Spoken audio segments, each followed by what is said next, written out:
"This wasn't an accident," Claire Bennett said softly, though no one was listening.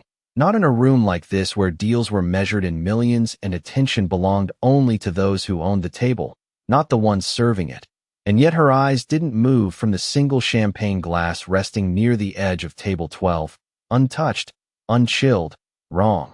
The music drifted through the grand hall, polished marble reflecting golden light, laughter echoing under crystal chandeliers, while Claire stood still for just a second too long, her tray balanced in one hand, her gaze fixed on details no one else noticed, a bead of moisture missing where it should have been, a subtle shift in placement that didn't match the rhythm of service. And across the room, Ethan Crawford adjusted his cufflinks, calm, precise, every movement controlled as he prepared to close what his assistant had already called the most important deal of the year. $200 million resting on a toast and a handshake, his son.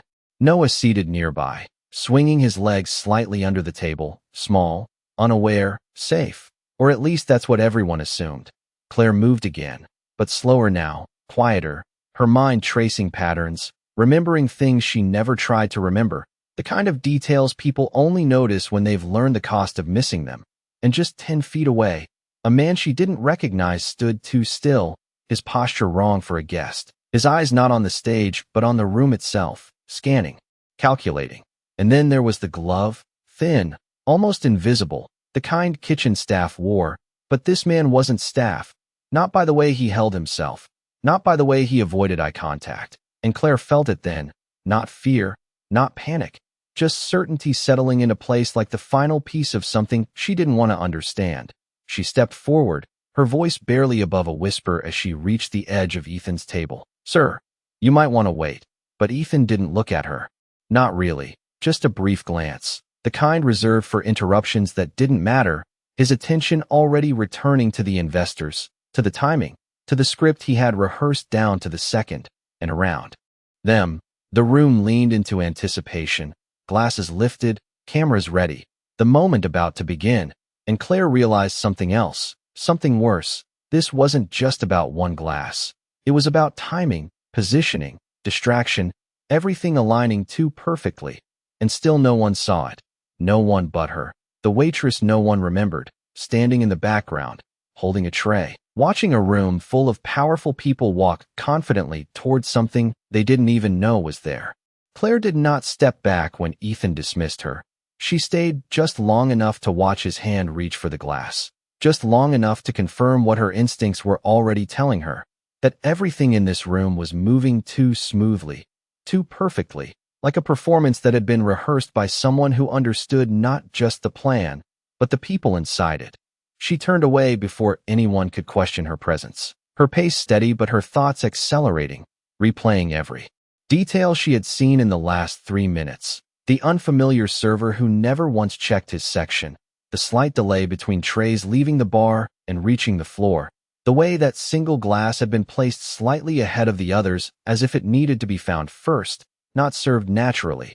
And then there was the timing, always the timing, aligned with the exact moment Ethan would stand, speak, and raise a toast that every camera in the room would capture. Claire moved toward the service station, setting her tray down with controlled precision, her fingers tightening briefly against the edge before releasing, her breathing even, her face calm, because panic would make her invisible in the wrong way, and she needed to be seen just enough to act, not enough to be stopped. Behind her, applause began to build, low at first, then growing as Ethan stepped forward, his voice smooth, practiced, carrying across the room with the confidence of a man who had never needed to second guess a decision in public. And for a moment, just a moment, Claire questioned herself, not her observation, but her right to intervene, because stepping in meant crossing a line that people like her were not supposed to cross. It meant risking everything for something she could not yet prove. And yet her eyes shifted to Noah again, the boy leaning slightly toward the table, curious, trusting, exactly where he should not be. Claire exhaled slowly, once, grounding herself in the only thing she trusted more than permission, pattern. And the pattern was wrong, undeniably wrong. She reached for another tray, lifting it as if continuing her shift, blending back into motion, but her path changed subtly, angling toward the center of the room, toward the moment that was about to lock everything into place. And as she walked, she caught one more detail, small but final. The man with the glove had moved, not away, but closer to the edge of the lighting rig, his eyes no longer scanning, now fixed, waiting, and that was enough. More than enough. Claire adjusted her grip on the tray, her posture still composed, her expression neutral, but inside, the decision had already been made. She would not wait for confirmation. She would not wait for permission, because by then it would be too late.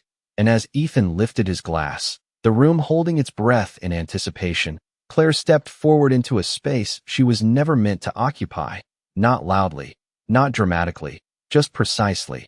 Exactly where she needed to be at exactly the right second. Because sometimes the only difference between order and disaster was whether someone invisible chose to act before anyone else even realized there was something to see. The moment stretched thin as Ethan held his glass in the air, the room leaning into him, waiting for the words that would seal everything. And Claire moved, not rushed, not frantic, just exact, her steps cutting through the silence between applause and expectation, her tray steady until the last possible second. And then it slipped, not like a mistake, but like a decision, crystal striking marble with a sharp, clean sound that shattered the rhythm of the room. Conversation stopped, heads turned, the perfect moment broken before it could land, and Ethan's hand paused midair, irritation flashing first, then confusion as Claire stepped closer than any server ever should, her voice low but firm. "Do not drink that," she said, not pleading, not explaining, just certain, and for a second no one moved, because certainty like that did not belong to someone in her position. A man at the edge of the table shifted, subtle, almost invisible, but Claire saw it, the tension in his shoulders, the way his focus broke, not toward the spill, but toward the stage, toward the lights above. And that was when the second layer revealed itself, not just the glass, not just the drink, but the distraction, the alignment of eyes and timing and expectation. Everything designed so no one would notice anything until it was too late. Ethan lowered his glass slowly, his gaze finally locking onto Claire, really looking at her now, searching for hesitation, for doubt, for anything that would explain why she had just interrupted a room full of power with nothing but a sentence. But there was none, her expression steady, her breathing controlled, her eyes already moving, tracking, calculating. Then a small sound broke from the far side of the table, a chair shifting abruptly, a guest reaching for the table as if the ground beneath him had changed, not dramatic, not loud, just enough to fracture the illusion of control. And in that instant the room transformed, not into chaos, but into awareness, the kind that comes too late for comfort, but just in time for consequence. Claire stepped back slightly, her attention snapping to Noah, who was still seated too close to the edge of the stage, too close to the lights that flickered once, faint, almost unnoticeable, but wrong. And she moved again, faster this time, her hand guiding him gently but firmly away from where he had been sitting, not drawing attention, not causing panic, just repositioning him as if it were part of her job, because in that moment, it was above them. The light trembled once more, then steadied, the threat passing as quickly as it had appeared, leaving behind a silence that felt heavier than any noise. And Ethan stood there, glass still in hand, untouched, his world no longer perfectly aligned, his control interrupted by someone he had not even considered a variable. And as security began to move, as questions started to form, as the room struggled to understand what had just happened, Ethan did not look at them first. He looked at Claire, because for the first time that night, she was no longer invisible, and whatever she had seen, whatever she had understood before anyone else, had just changed everything. No one spoke at first, not because they understood what had happened, but because they did not. And in a room built on certainty, confusion had a way of silencing even the most powerful voices. Ethan set the glass down slowly, deliberately, as if the weight of it had suddenly changed, his eyes never leaving Claire, who had already stepped back into stillness, her hands empty now, her posture calm, as though she had simply corrected a minor mistake, instead of interrupting a moment worth $200 million. Security moved in, quiet but urgent, scanning the room, checking faces, positions, details that should have been obvious earlier, but now felt incomplete, and near the edge of the stage. The man Claire had noticed was no longer where he had been standing, not gone in a dramatic way, just absent in the way that mattered most, leaving behind a space that felt intentional. "Lock the exits," someone said, low and controlled, but Claire's attention had already shifted again. Not to the doors, not to the guards, but to the table, to the arrangement that had started all of this. And she crouched slightly, just enough to see what others would not think to look for. The faint ring beneath the glass, not from condensation, but from something else, something that should not have been there at all. Subtle, nearly invisible unless you knew the difference. Ethan followed her gaze, then stepped closer, breaking the invisible boundary he had kept all evening, his voice. Quieter now, stripped of presentation. "What did you see?" he asked, not demanding, not dismissing, just asking. And Claire did not answer right away, because the answer was not a single thing. It was a pattern, a sequence, a set of details that only made sense when you stopped looking at them individually. "It was never just the drink," she said finally, her voice even, her eyes lifting to meet his. "It was the timing, the placement, the distraction. Everything was set so no one would question anything until it was too late." And Ethan's expression shifted, not into fear, but into recognition, the kind that comes when someone realizes control is not the same as awareness. Behind them, Noah looked up at Claire, confused but safe, his small hand still resting where she had guided him, and for a brief second, Claire's composure softened, just slightly, before returning to its steady rhythm, because the moment was not over, not yet. The lights above flickered once more, then held, stable now, but the fact that they had moved it all lingered in the air like a question no one had answered, and Ethan turned, following her earlier glance, seeing the rig not as decoration, but as part of something larger, something that had almost aligned perfectly. "You stopped it," he said, more to himself than to her. And Claire shook her head, just once, subtle, almost unnoticeable. "I interrupted it," she replied. "That is different." And that difference settled heavily between them, because it meant whatever had been set in motion had not failed on its own. It had been broken, deliberately, by someone no one had thought to watch. The room began to move again, slower now. Conversations quieter, eyes shifting not toward the stage, but toward Claire, the waitress who had stepped out of place and, in doing so, revealed how fragile that place had always been.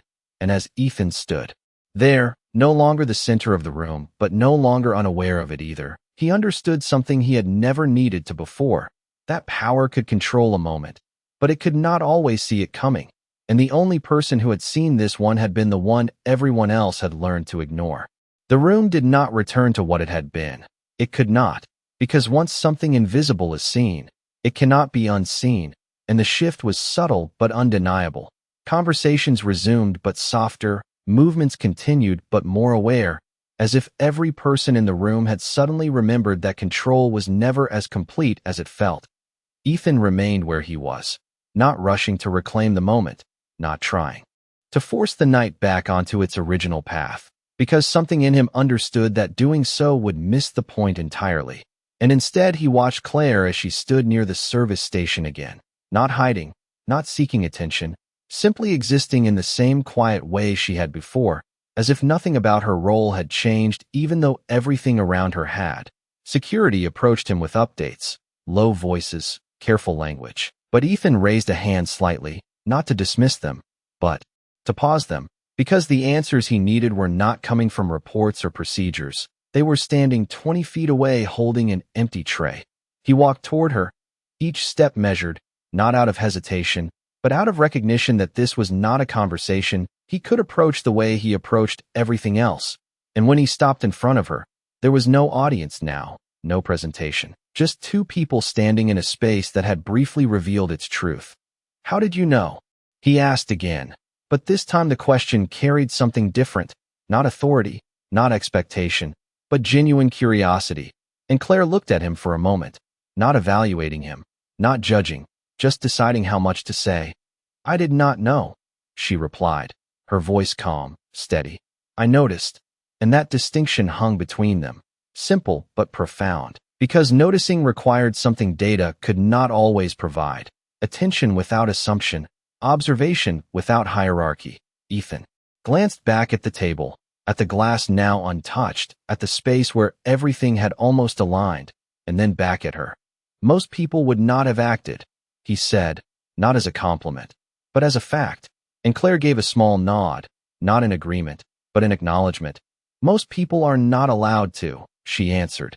And there it was, the quiet truth beneath everything.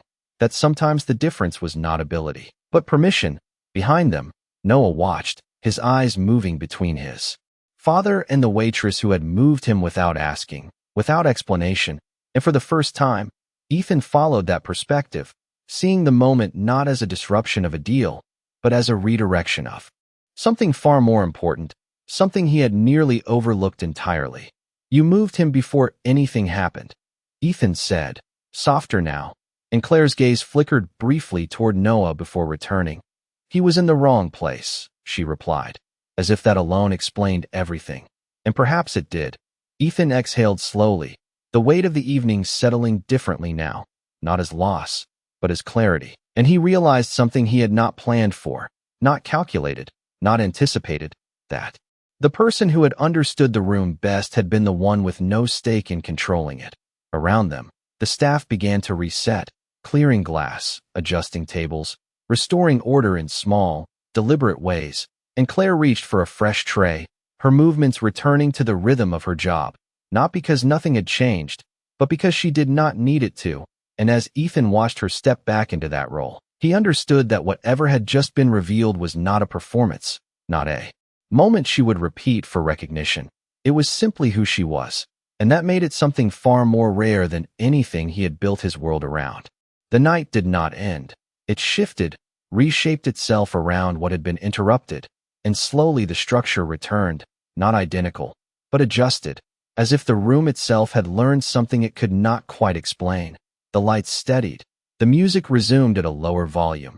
Conversations picked up again, but with a carefulness that had not existed before, and Claire moved through it all with the same quiet precision, refilling glasses that were now held a little more thoughtfully, stepping around guests who glanced at her longer than they had earlier, not out of curiosity alone, but something closer to respect they did not yet know how to express. Across the room, Ethan stood with his team, listening, nodding, but not fully present, because his attention kept returning to the same question, not what had almost happened, but how someone like Claire had seen it coming when his entire security system had not. He stepped away from the conversation again, this time without hesitation, moving toward the service corridor where Claire had disappeared briefly.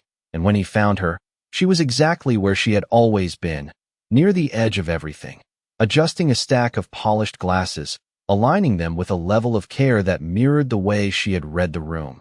You have done this before, he said, not as a guess, but as a conclusion, and Claire paused just long enough to acknowledge the statement without fully accepting it. I have noticed things before, she replied, her voice even, her hands returning to their work. And Ethan watched her for a moment, realizing that whatever experience she carried was not something she offered freely, not because she was hiding it, but because she did not see it as something owed.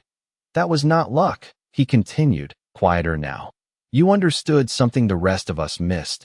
And Claire set the last glass in place before turning to face him fully, her expression calm, but her eyes holding something deeper, not pride, not fear, just clarity. Most people look at what they expect to see, she said. I look at what does not fit.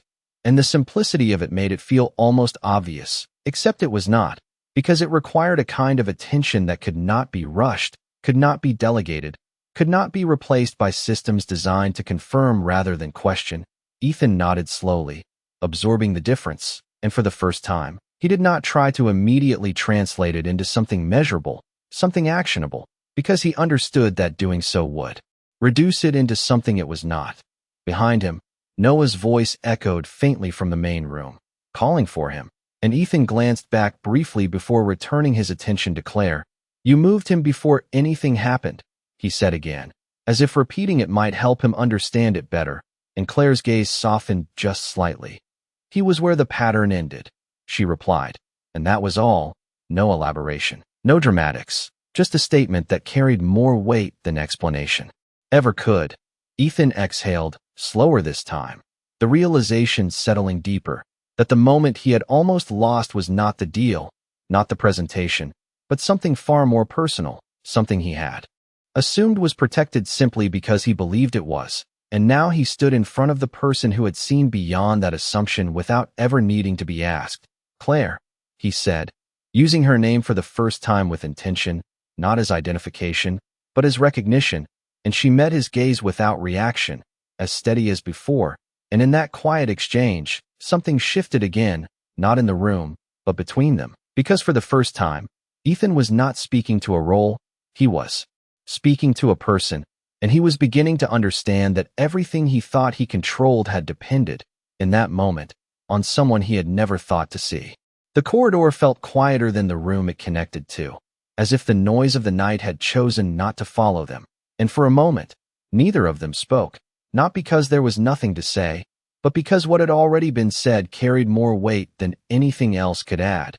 Claire turned back to her work, not dismissing Ethan, not avoiding him, simply continuing, her hands steady as she adjusted the final row of glasses, aligning them with a precision that mirrored the way she had read the room earlier, and Ethan watched her, not as an observer now, but as someone trying to understand a language he had never needed before. "Where did you learn to see like that?" he asked, his voice lower, not pressing, just asking, and Claire paused again, not out of hesitation, but because the question itself was not simple, not something that fit neatly into a single answer, and when she spoke, it was quieter than before, almost as if the words belonged more to memory than to explanation. "You learn when you miss something once," she said, her gaze not on him, but somewhere past him, somewhere that was not in this building, not in this night. "And you realize it was there the whole time." Ethan did not interrupt, did not try to fill the silence that followed, because he could sense that what she was saying was not meant to be expanded, not here, not now, and instead he let it settle, let it reshape the way he understood what had happened, not as an isolated moment of awareness, but as something built over time, over experience, over things that were never meant to be overlooked but often were. From the main room, Noah's laughter carried faintly, lighter now, unaware of how close he had been to being in the wrong place at the wrong time. And Claire's eyes shifted again, just briefly, toward the sound, that same almost invisible softness returning for a fraction of a second before fading back into composure, and Ethan saw it this time, clearly, not as a passing detail, but as part of the pattern he had failed to see before. "You were not thinking about the deal," he said, not as a criticism, but as a realization, and Claire gave a small, almost imperceptible shake of her head. "I was thinking about what did not make sense," she replied, and that answer, simple as it was, explained everything he had been missing. Ethan stepped closer, not out of authority, but out of intention, and for the first time in a long time, he chose not to lead the conversation, but to follow it. "And if you had been wrong?" he asked, not challenging, just acknowledging the risk, and Claire met his gaze directly now, steady, unflinching. "Then I would have been the waitress who made a mistake," she said, her voice even. "But if I was right, and I did nothing, I would have been the one who saw it coming and stayed quiet." And the difference between those two outcomes was not measured in reputation, not in consequences that could be repaired, but in something far more permanent, something that could not be undone once it had passed. Ethan exhaled slowly, understanding that the decision she had made had never been about certainty, but about responsibility, and that was not something he could quantify, not something he could replicate with systems or protocols. And as he stood there, looking at her not as someone beneath his world, but as someone who had just revealed a gap in it, he realized that the most important variable in the room had never been part of his plan. It had simply been present, waiting, observing, until the moment came when it mattered most. When they stepped back into the main room, it no longer felt like a stage prepared for a perfect moment. It felt like a place where something real had interrupted the illusion, and people could sense it even if they could not explain it, their voices quieter, their movements more deliberate, as if they were all waiting for someone else to define what had just happened. Ethan did not return to the center immediately. He paused near the edge, watching the room the way Claire had, not for control, but for understanding, and for the first time, he noticed how much he had missed before. The way staff moved in patterns no one acknowledged. The way guests assumed stability without ever questioning what held it together. The way attention flowed only toward what was expected to matter. Beside him, Noah looked up, his small hand slipping into Ethan's. A simple gesture that carried more weight now than it ever had. And Ethan glanced down at him, then back across the room to where Claire had already resumed her place, carrying a tray, moving through the crowd with the same quiet presence that had once made her invisible and now made her impossible to ignore. Was she right? Noah asked softly, not fully understanding, but sensing enough to know something had changed, and Ethan did not answer right away, because the truth was larger than the question. It was not just that she had been right.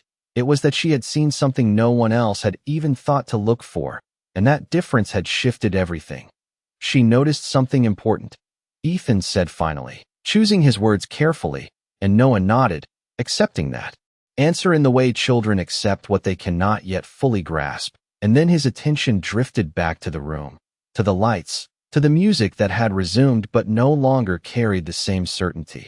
Across the floor, Claire paused briefly near the same table where the glass still sat untouched, her eyes flicking once more to the details that had started it all, not out of doubt, but out of habit, confirming that the pattern had been broken, that nothing else remained out of place. And then she moved on, because for her, the moment was already over. It had been handled, and there was no need to hold on to it. Ethan watched her a second longer than necessary, then turned toward the center of the room, not to reclaim control, but to acknowledge what had been revealed. And when he finally spoke again, his voice carried differently, not louder, not sharper, but more grounded, as if it no longer needed to prove anything.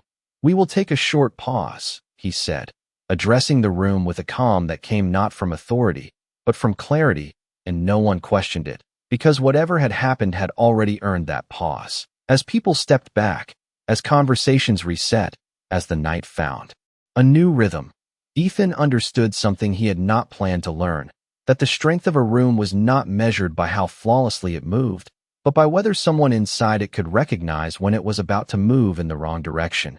And as his gaze returned one last time to Claire, now just another figure among many, he realized that the most important shift of the night had not been the interruption itself, but the fact that he would never again see a room the same way, because once you learn where to look, the things that do not fit are impossible to ignore.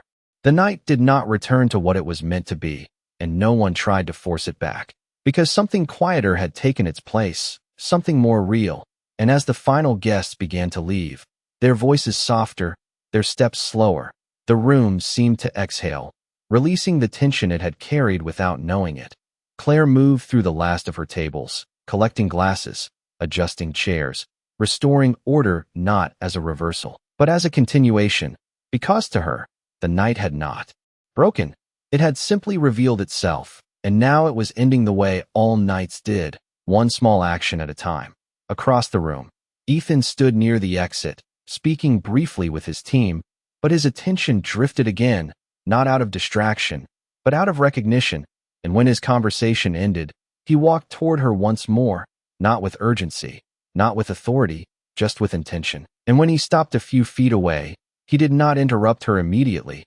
He waited, something he had not done once earlier that evening, until she finished placing the last glass on her tray and looked up.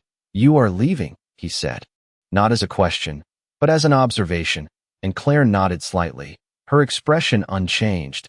"My shift is over," she replied, simple, direct, as if nothing about the night required anything more. Ethan glanced around the room, at the space that had almost become something else entirely, then back at her. "This would have gone very differently without you," he said, his voice steady, not dramatic, not performative, just honest. And Claire held his gaze for a moment before answering. "It did not," she said quietly, and that was all. No claim, no ownership, just a statement of fact. Ethan let that settle, understanding that she was not dismissing what had happened. She was placing it exactly where it belonged, in the present, not in what might have been. And for a moment, neither of them spoke, not because there was nothing left to say, but because the silence itself carried the meaning more clearly than words could. Noah stepped closer then, his small voice breaking the stillness. "Thank you," he said, looking up at Claire with a sincerity that did not need explanation, and Claire's expression softened again, just slightly, as she gave a small nod. "You are welcome," she replied, her tone as calm as before, but warmer now, and Ethan watched that exchange, understanding that whatever had been saved tonight was not something that could be measured in numbers or contracts. It was something quieter, something that would not appear in any report, but would remain long after. Everything else was forgotten. Claire adjusted the strap of her bag, her posture unchanged, her presence already beginning to fade back into the background as she turned toward the exit, not waiting for acknowledgement, not expecting anything further, because for her, the moment had already passed, and as she walked away, Ethan did not call her back, did not offer anything that would try to redefine what had happened, because he understood now that some things did not need to be claimed to be. Understood. He stood there for a moment longer, watching the door close behind her, the quiet click echoing softly in the space, and then he looked back at the room, at the tables, the lights, the people who had remained unaware until it mattered most, and he saw it differently now, not as something he controlled, but as something that required more than control to truly understand. And as he turned to leave, one thought remained, steady, undeniable, that the person who had protected the entire room had been the one no one had thought to notice, and that was not something he would ever overlook again.